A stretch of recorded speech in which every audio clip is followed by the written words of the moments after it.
এটাই বাংলাদেশ সেনাবাহিনী। খালেদা জিয়ার জানাজা এসে যখন পদপিষ্ট হচ্ছিল মানুষ, সেই মুহূর্তে উদ্ধারে এগিয়ে এসলো সেনাবাহিনী। নিজ কাঁধে পা দিয়ে নামতে বলল জানাজায় আগত মুসল্লিদের। যেখানে নিচে ছিল প্রচণ্ড চাপ, পদপিষ্ট হয় মারা গিয়েছিল একজন। স্যালুট জানাই, স্যালুট ভাই, স্যালুট।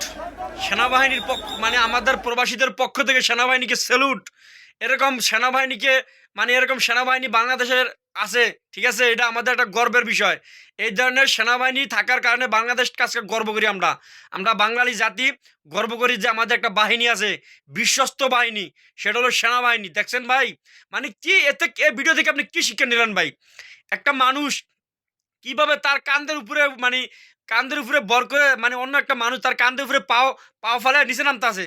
ওখানে একটা লোক মারা গেছে শুনলাম ওই নিচে নামার কারণে, ঠিক আছে। সেখানে সেনাবাহিনী নিজ দায়িত্বে ভাই অন্য লোক মানে নিজের কাঁধে কাঁধে পা ফেলা নিজে নামাইতেছে ভাই।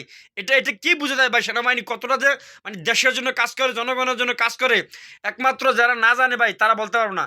আমি স্যালুট জানাই, হাজার হাজার স্যালুট প্রবাসীদের পক্ষ থেকে সেনাবাহিনীকে। অসংখ্য ধন্যবাদ সেনাবাহিনী। সেনাবাহিনী স্যার আপনাদেরকে অসংখ্য ধন্যবাদ। আপনাদের কারণে আজকে বাংলাদেশ উজ্জ্বল। ধন্যবাদ আপনাদেরকে।